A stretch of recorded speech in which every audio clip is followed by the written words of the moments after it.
ચાલો બાળકો, આપણે ગણિત એક મજાનો વિષય છે એ અંતર્ગત રમતા રમતા ગણીએ.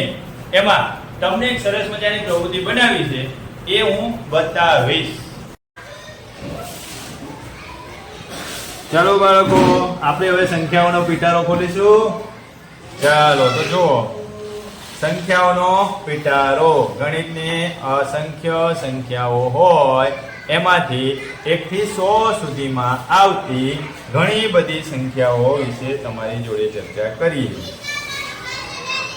ચાલો તો પહેલા કઈ સંખ્યાઓ બતાવું તમને? તો જો સરસ મજાનો એક ચાર્ટ બનાવેલો છે. એમાં મેં 1 થી 100 સુધીના અંકો લીધા છે. એ 1 થી 100 સુધીના અંકમાં હું આ મૂકી દઉં તો તમે સમજી શકો છો કે અમુક અંકો એની પાછળ છુપાઈ જાય છે. જે અંકો તમને દેખાય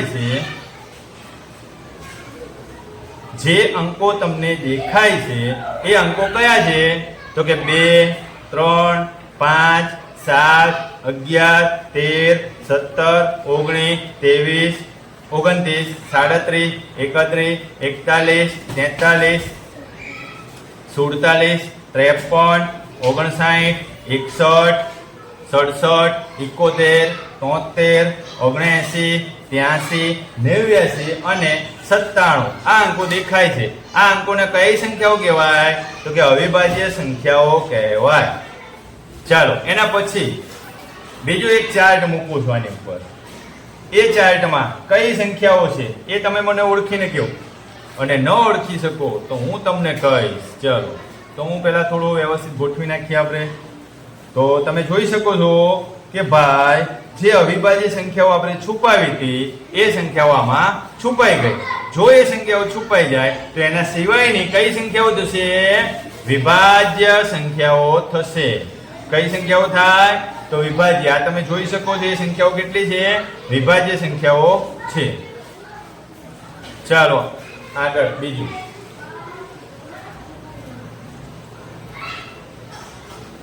બીજો એક ચાર્ટ છે. એ ચાર્ટ તમને મૂકીને બતાવો કે સીધો ઉપર મૂકી દઈએ આપણે. તો તમે જોઈ શકો છો કે બગડાવાળી, ચોકડાવાળી, છગડાવાળી, આઠડાવાળી અને 0 વાળી બધી સંખ્યાઓ છે. તમે જોઈને જ કહી શકો આસાનીથી કે આ સંખ્યાઓ કઈ છે? બેકી સંખ્યાઓ છે. આ સંખ્યાઓ કઈ છે? બેકી સંખ્યાઓ છે. એના પછીનો ચાર્ટ જોઈએ.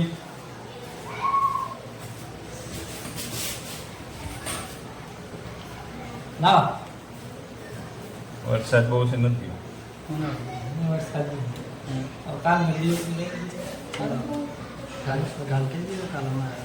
હવે આ ચાર્ટ મૂક્યો આપણે. એમાં તમે એકડાવાળી, તગડાવાળી, પાંચડાવાળી, સાતડાવાળી અને નવડાવાળી સંખ્યાઓ જોવો છો.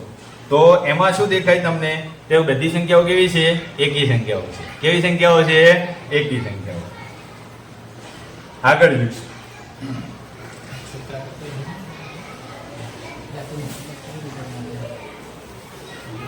આમાં અમુક જ સંખ્યાઓ દેખાય છે તમને. એકડો, ચોગડો, નવડો, 16, 25, 36, 49, 64, 81 અને 100.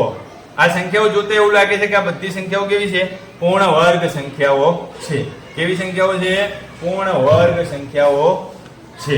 એના પછી એક બીજો ચાર્ટ છે.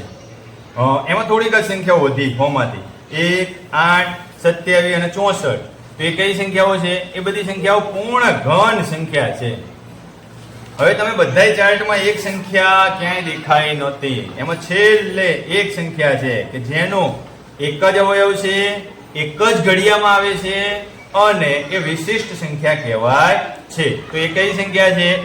એક એવી વિશિષ્ટ સંખ્યા છે કે જેનો અવયવ, જેના ભાગ એક જ પડે છે, એક જ ઘડિયામાં આવે છે. એટલા માટે એને આપણે વિશિષ્ટ સંખ્યા તરીકે ઓળખીશું. ઓકે, ચલો.